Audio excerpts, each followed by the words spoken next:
omuntum ema say yatum. Now yɛne FDA for ending command pay ne nhwɛ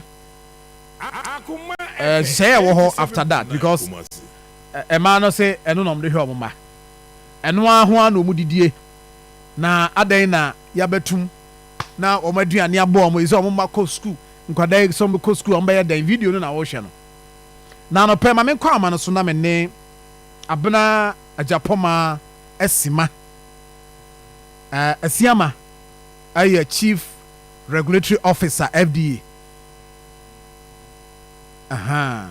ne din no mbacho asiama oho Pacho Esiama Abna Ejapoma. Esiama, thank you very much. Pacho bibi aboko de. Nyame adom boko na mo se. Nyame adom ya ho ye pa FDA for muguso amo mo ye adwuma de afi mo adwuma no se na ekọ. Yo, me dance me bi kan ehia. Ekefo nyina me ti Akoma efefo nyina me se obi a ho ya no pay. Obi enyi e ne papa and to help you everywhere. Now, I see yes, I see on a good news. Edumano, public health and safety na we are ensuring. You see, they buy anything. They now work on the Kenkey factory. I work race course. They realize it a 1 year and where or more, maybe or more day a free banner. It doesn't meet current cost of good manufacturing practices. The 1 year, you said you do if you are not free or not. It's 24, any your officers, any environmental health officials from KMA, any region, therefore, to their situation at the now you're calling, say the woman in the car, and it will be due. Enti na chese wo se ye mo mu jai adwuma ye suspending ye say ya team say mo nya adwuma bi ye na mu no my idea is when the public health at 851 student drug authority side from e kind of say so be facility bi eye jani bi say we ko na kwa nya and enya na ntie because we also rely on public take-off to be able to do the feature here. Because we can't be at everywhere at every time. And we rely on this work. It is a bit my take-off, and I am asking for so unannounced. Yes, for to say, did you say, and for so, yes, suspend those. Yes, suspend them, and not just say your team. I see men found, men who do near you, one near boy. Forever and ever. Nemo, yes, I said, no, you need to tell him.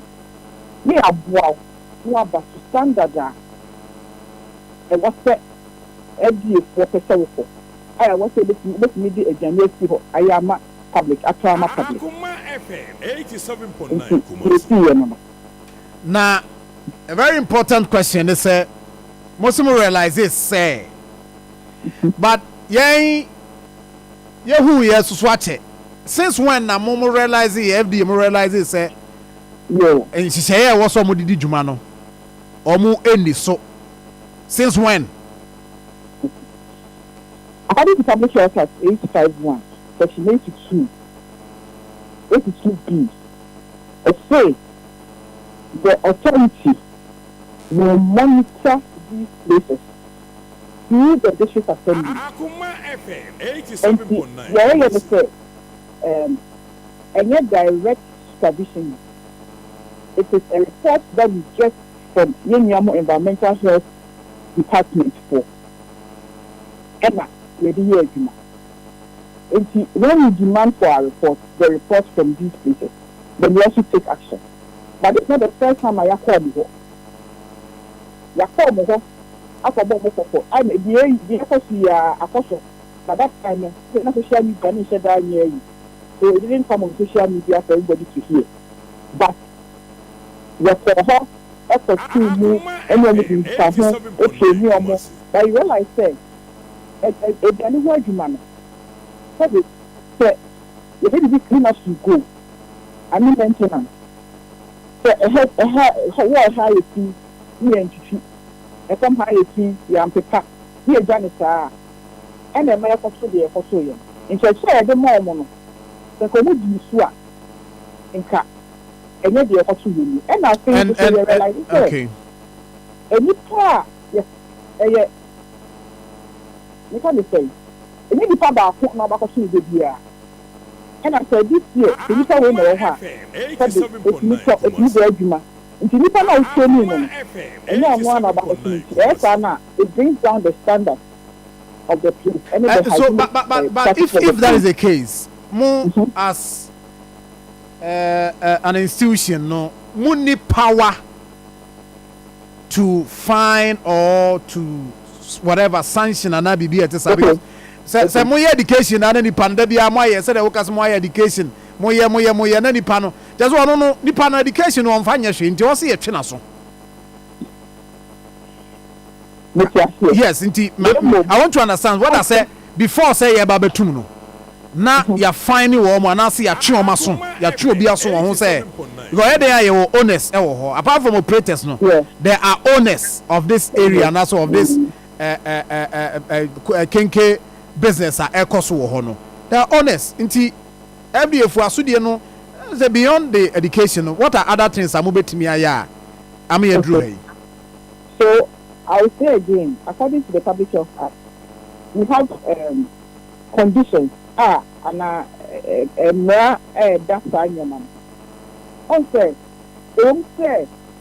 the regulatory body but one thing that we also have to notice is that we are not in so we be anu aduane abon Akoma FM 87.9 number 1 the first punishment is to I know environmental health department so they arrange you omo your court omo de no you do better court na they be your fine on ya fine on ya by way no it takes we give you a long rope not that we are making you do what you like.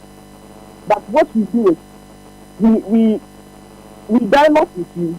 You know we do common. You know kasa. Now you are peace. That's the first punishment because once I watch you, and if I don't mean near you now, revenue and analytica and profit for that period. All mean near you. A pity. But I for here tomorrow Monday no. You could be a mom say or that's a form of punishment. It's not always about finding the person or killing the person. That is not what the law says. You work within the law. You can't work outside the law. It's like a board. You're lucky, you're different of Suma, you're different of effort. For that period, all to me, if you are out nothing, I can't out to me, Mr. Sawo can say. Yes,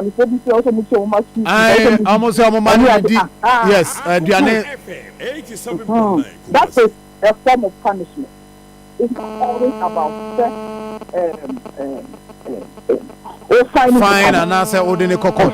But you see, the reason why it's not always about fine is that they all realize that there are people who don't care about paying a fine 100 times a day, a year. If I need 10,000, then the person will go back. His old way. Into a college man, I may necessarily not what they fine. What are for? But we are here. I'm not Jania Bon. Yeah. You keep our bon. Public service, the public institution lucky take our bon of say lucky. It will even make you lose some customers. I will lose customers. Yes. It's not always about say your mouth fine. Then it's like we are only interested in the money. No. We are interested in the fact that we want to bring the person into compliance. Okay, so apart from married, okay, well, let's move to other areas because reporter no pen me yedi nkomo bi busa say omo yam makone sa ne ma no so ko a say omo so de basasa areas bi am identifier member hon mabusa that but emai nra ye no omu kodi nkomo ebi a omo aba ho a omo ba na still na no say issues on here no mo say de ya na ye radio for cry ye kan say de yesi ha ni aye kan no enye sa na hote omo di omo huni enye sa de nkrofo keka no e che say mo kra na FDA fo kra mo koye kra no ene mo nyina so mo gyina ya mo de eto place a baby mo ye adwuma mo tum no omo ne mo nyaadwe because wo mo de wo mo yom bibia kama ahunidie sam said ye kan na en jofo kra no ye ne aso asem no mu ene ama ase na ehuhu eho nye tan wo mo be ye ade wo mo no mo ye ma tan to mo ba wo mo hweso mbe mu o mo bibia kama sa asem yi e ba sa na je se mo FDA fo so mo na mama ade na yehu mo na mama na ehu nya sa na tie se ma de ma yi kan ye no credit a na je se nya sa na tie na mo makotum so ya kase omo kase nya sa na tie na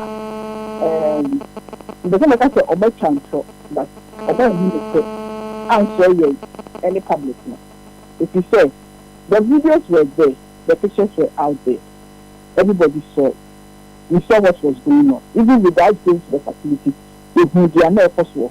And we talk about good hygienic practices. And yet, the idea that be in Cranham, let's say we are in Clinico, just a hobasa.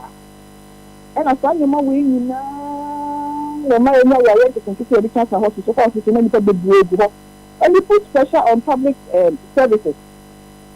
So, if you Obaka sense sadia eno de meni omonyaage so wo mo no de omo kan che se ade no wo mu hu boni bi e wo de omo aye no hu nti e ba se ya se de ebire bi a wo kan se mo koye makotumu pen mo tu omo fo mo atumu pen enso so ne asaba back to baby aye we aye di sa nkomo yi e che se ade no wo mo be sa ye bi ko omo hu ne se de omo ye no enye huhu se de ye kra ye hu no abonten aye ka no yo mati dia waka na so some be say e bie ma FDA for so ye wo mo so if you say that you are watching you need to train you come on you are not even done with them you are not going to train them to teach them what they are supposed to do so you training now I be me so mo say am say you check make sure ma me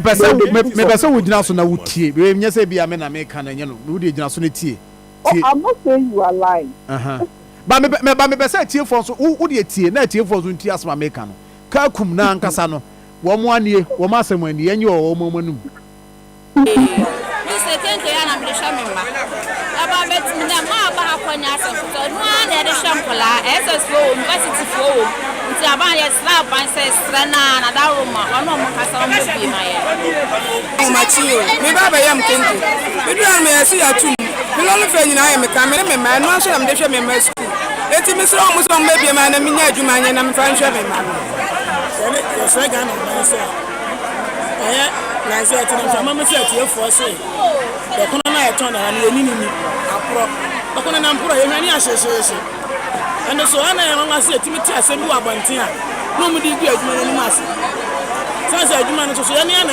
ye dogo no ye ne kama de kono no ba na so be hu a ahyehyehe na se mo ko kan ne radio station ba bi ama mpani fo bi ba e ba ga so mo ba be hwe se adwuma na ye no e no kura se ya di anan anase di ansa ya di anan ena yam doko na mpa oba de che mu se e fi anan yam doko ya mu gu ase do mu gu ye e ti pa de che ba ya o me ni ba Akoma no mu wanyam mu wongo hwe na se kama pe ni ye yi ma na o ya ma hwe won se o di tum se ya mu gu ase ampa fi an se doko na ya di ama no esh e de mu di doko na pro bi se doko na pro e bi di doko na ye se de ba sila Ghana for se so bu ti asem bi se Kenkey adwuma no bibi nkoyi a ya mu so nkasa yesu uye adwuma so ye adwuma so mutimi fa kwan bi so bi adwuma ni ma se a ya kwa di wa ya nti ase so ahu obi timi kasa di gale fra do ma so fo ene nkra fo da bi biara mo timi kasa ya se mo se muti asem bi a okay right abusia abusia ya name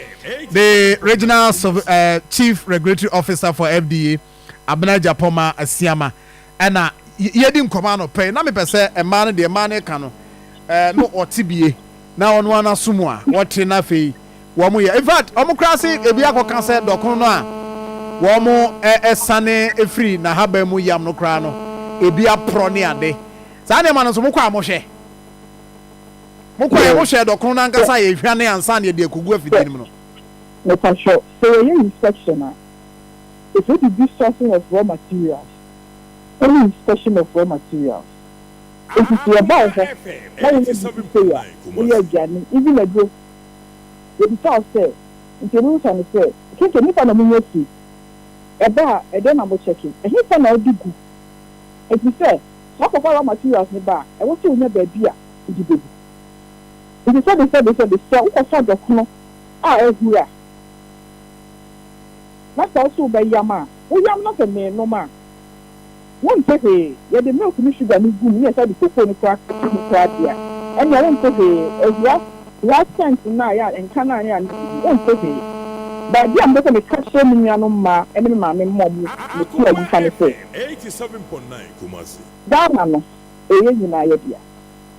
The man of Moyam, the young Castle man of Moyam, a bigger. Man, so you know, ye DNT, and I do say a year. The first amount for it, nothing to say. But saying, they are Moyam, and yet, if I am too. But you know what every for the car. Some said the whole need, and what made you me, the other I better padlock at you. Young better plan, a criminal, a higher capacity because you hear now, so because we are protecting public health and safety, we will not be lines in our activities. And yet, then, I said, what's the tumor you see? And yet, I am here to say good, the kind, came to say good, anything you're feeling, you'll be a more a Jordan, so we say to her. The better number, I will have to be a hospital. And finally, the more you're training your mom, say a mom can you more my age. Just say I can say no. Facility a horn movie mom. Well, you know my Jordan, but they are not working. They are supposed to be cleaning. I'm not fighting. Okay. Okay. But the Juma dear, you say an old dog from Baba, or Unti Yamaho.